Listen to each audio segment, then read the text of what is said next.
सभी शिव भक्तों को मेरे चैनल से हर हर महादेव। आइए, शिव पुराण के कल हम लोगों ने 42वां अध्याय पूर्ण किया था। आज हम 43 अध्याय में प्रवेश करते हैं। पहले सब भगवान जी का आवाहन करेंगे। गजाननं भूतगणाधिसेवितं कपित्थजम्बूफलचारुभक्षणं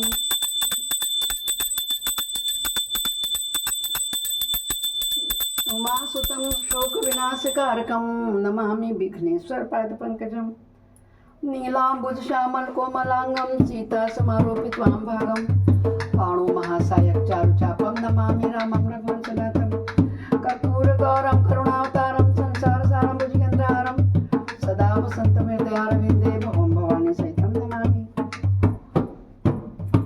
त्वमेव माता च पिता त्वमेव बन्धुश्च सखा त्वमेव विद्या द्रविणं त्वमेव सर्वं मम देवदेव। गुरुर्ब्रह्मा गुरुर्विष्णु गुरुर्देव महेश्वरा गुरु साक्षात् परब्रह्म तस्मै श्री गुरुवे नमः। आनंदी आनंद कर सब संकट दूर, जो सेवक शरण पड़े सदा रहे भरपूर। तुम दाता हम मांगता दिया तुम्हारी खाए, तुम ऐसी जगदाता माता छोड़ो और किस दर जाए। सदा भवानी दायिनी सिद्धि करें गणेश, पंचदेव रक्षा करें ब्रह्मा विष्णु महेश। सर्वे भवन्तु सुखिनः सर्वे भवन्तु सुखिनः सर्वे सन्तु निरामया सर्वे भद्राणि पश्यन्तु मा कश्चित् दुःखभाग् भवेत्। तो हम सुन रहे हैं शिव पुराण रुद्र संहिता का 5वां खंड, जो युद्ध खंड के नाम से प्रसिद्ध है। इसमें युद्ध देखते हुए चले आ रहे हैं आप। आज हम उसके 43 यानी 43वें अध्याय में प्रवेश कर रहे हैं, जिसमें हम पढ़ेंगे कि हिरण्यकशिपु की तपस्या और ब्रह्मा से वरदान पाकर उसका अत्याचार, नरसिंह द्वारा उनका वध और प्रहलाद को राज्य की प्राप्ति। बोलो शंकर भगवान की जय। जिसे श्रवण कर मिट जाती है, आज से श्रवण करे मात्र सुनने से ही अरे मिट जाती है, दूर हो जाती है जन्म जन्म की व्यथा। शिव शंकर कथा यही है, भोले बाबा की कथा यही है, शिव शंकर की कथा यही है, भोले बाबा की कथा। सनत कुमार जी कहते हैं, व्यास जी, इधर बराह रूपधारी श्री हरि के द्वारा इस प्रकार भाई के मारे जाने पर हिरण्यकशिपु शोक और क्रोध से संतप्त हो गया, यानी कि दुखी हो गया। श्री हरि के साथ बैर करना तो उसे रुचता नहीं, यानी कि अच्छा नहीं लगा। अतः उसने संहार प्रेमी वीर असुरों को प्रजा का विनाश करने के लिए आज्ञा दे दी कि तुम सब प्रजा पे अत्याचार करो, उनका विनाश करो। गुस्सा कहीं तो निकलता ही है ना कहीं गुस्सा अवश्य निकलता है। इसलिए कहते हैं क्रोध भला नहीं होता है। तब वे संहार प्रिय असुर स्वामी जी की आज्ञा को सिर चढ़ाकर देवताओं और प्रजाओं का विनाश करने लगे। इस प्रकार जब उन दुष्ट चित्त वाले असुरों द्वारा सारा देवलोक तहस नहस कर दिया गया, तब देवता स्वर्ग को छोड़कर गुप्त रूप से भूतल पर विचरण करने लगे।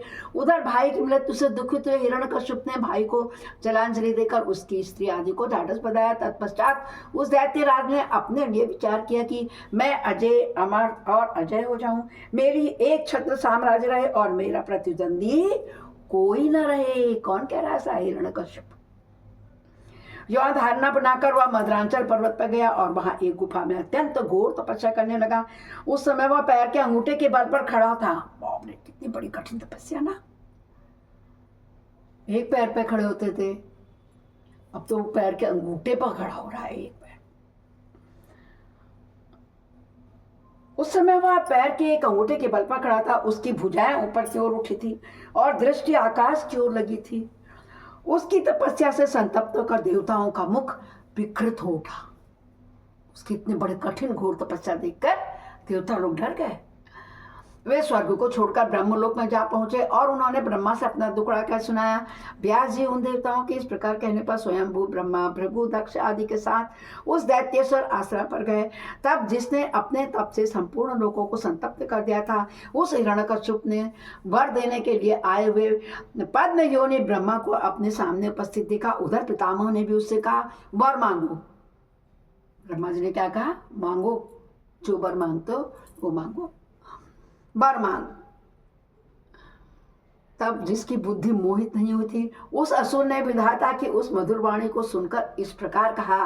हिरण्यकश्यप बोला, ऐश्वर्यशाली प्रजापति पितामह, मैं चाहता हूं कि स्वर्ग में, भूतल पर, दिन में, रात में, ऊपर नीचे, कहीं भी अस्त्र, शस्त्र, पाश, वज्र, शुष्क, वृक्ष, पर्वत, जल, अग्नि के रूप में शत्रु के प्रहार से देवता, दैत्य, मुनि, सिद्ध, किम बहुना आप द्वारा रचे हुए जीवों के हाथों से मुझे कभी भी मृत्यु का भय न हो, ऐसा कहते हैं। तो सनत कुमार जी कहते हैं, हे मुनि, हिरण्यकश्यप के ऐसे वचन सुन करके पद्म योनि ब्रह्मा के मन में दया का भाव जागृत हो उठा। उन्होंने मनि मन विष्णु को प्रणाम करके उनसे कहा, दैत्येंद्र, मैं तुझ पर प्रसन्न हूँ। विष्णु को याद किया और उस दैत्य के इंद्र को, राजा को कहा कि मैं तुम पर प्रसन्न हूँ, अतः मुझे तुझे सारी वस्तुएं प्राप्त होंगे। तूने 96,000 वर्षों तक तप किया है। बाप रे, कितने? 96,000, यानी 4 वर्ष और पहले बाद में आते ब्रह्मा जी तो पूरे सेंचुरी हो जाते, 100 वर्ष हो जाते। अतः तेरी कामना पूर्ण हो चुकी है। अतः तब से विरत होकर उठ और दानवों का राज्य का उपभोग कर। ब्रह्मा की वाणी सुनकर हिरण्यकश्यप का मुख प्रसन्नता से खिल उठा। इस प्रकार जब पितामह ने उसे दानव राज्य पर अभिषिक्त किया, तब वह उन्मुक्त हो उठा और त्रिलोकी को नष्ट करने का विचार करने लगा। फिर तो उसने संपूर्ण धर्मों का छेद करके संग्राम में समस्त देवताओं को भी जीत लिया। तब देवता भागकर विष्णु के पास पहुंचे। वहां श्री हरि ने देवताओं और मुनियों को भी दुख गाथा सुनाकर उन्हें आश्वासन किया और शीघ्र ही उस दैत्य का वध करने का वचन दे दिया। तब देवता अपने स्थान को लौट गए। तदंतर महात्मा विष्णु ने ऐसा रूप धारण किया जो आधा तो सिंह का था और आधा मनुष्य का था। वह अत्यंत भयंकर तथा विकराल दिख रहा था। उसका मुख खूब फैला हुआ था, नासिका बड़ी बड़ी थी, नख तीखे थे, गर्दन पर जटाएं लहरा रही थी, दाढ़ी थी, आयु थी, उसमें करोड़ों सूर्य के समान प्रभा छिटक रही थी। उनका प्रभाव प्रलयंकाली अग्नि के सदृश था। किनका? विष्णु भगवान का, जब वो मारने आए थे हिरण्यकश्यप को। पता है ना आप लोगों को, नरसिंह रूप धारण करके आए थे।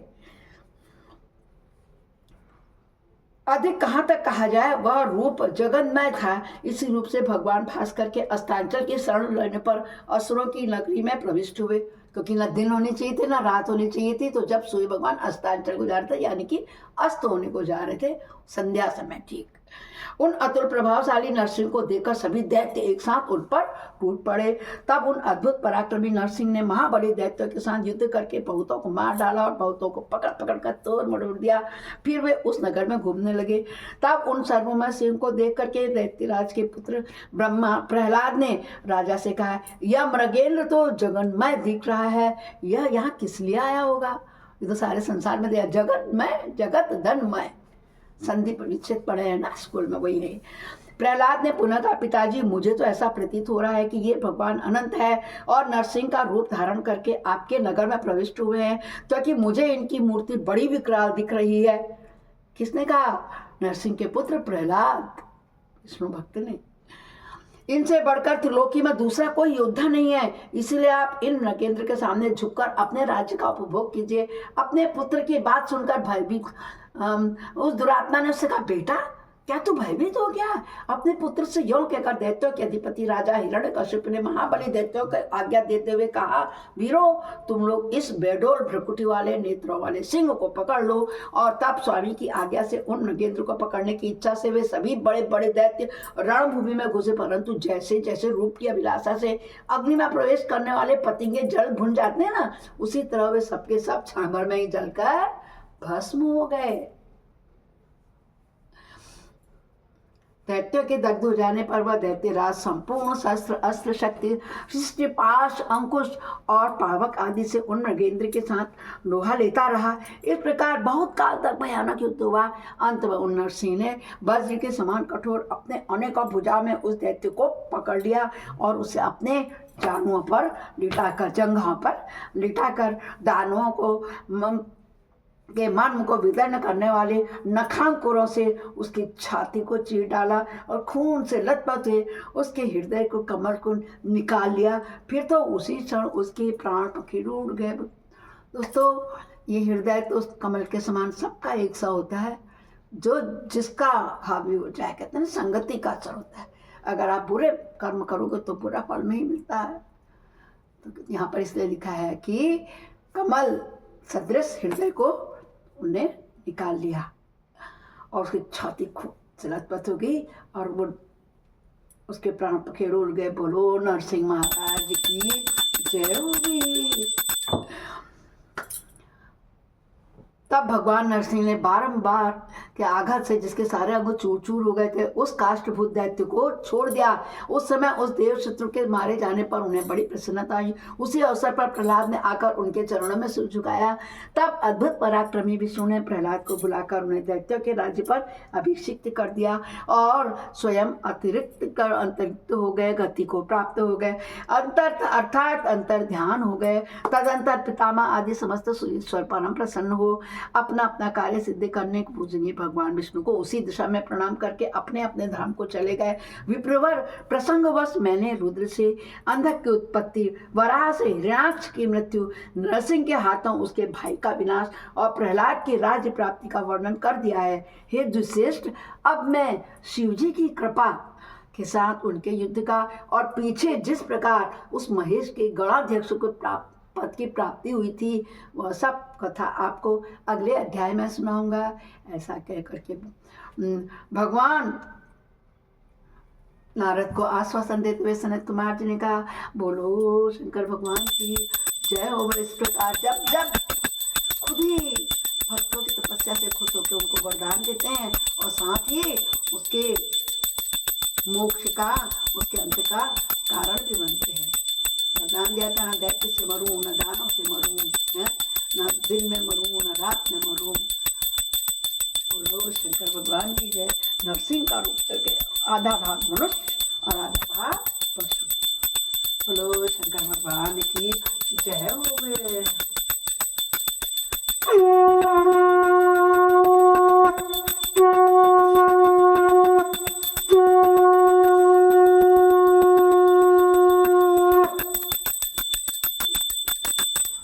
शिवाय ओम नमः शिवाय ओम नमः शिवाय नमः ओम नमः शिवाय ओम नमः शिवाय ओम नमः शिवाय नमः ओम नमः शिवाय ओम नमः शिवाय ओम नमः शिवाय नमः ओम नमः शिवाय ओम नमः शिवाय ओम नमः शिवाय नमः। अपराध सहस्राणि क्रियन्ते अनिशमया दासोऽमिति माम त्वां क्षमस्व परमेश्वर। आवाहनं न जानामि विसर्जनम पूजां च न जानामि क्षम्यतां परमेश्वर। मंत्रहीनं क्रियाहीनं भक्तिहीनं सुरेश्वर यद पूजितं मया देव परिपूर्णं तदत्सु मे। हे शंकर भगवान की जय हो। भक्तों, इस प्रकार हमारा अध्याय 43 पूरा हुआ। आप लोगों को पूरा सुनने के लिए, इतनी देर बने रहने के लिए और शेयर करने के लिए धन्यवाद। पहली बार सुन रहे हैं, मेरे चैनल में पहली बार आ रहे हैं तो अवश्य ही सब्सक्राइब कर आइकन बेल दबाएं और कमेंट में हर हर महादेव ओम नमः शिवाय जरूर कहें। कल फिर मिलते हैं, तब तक के लिए सबको शुभ दिवस।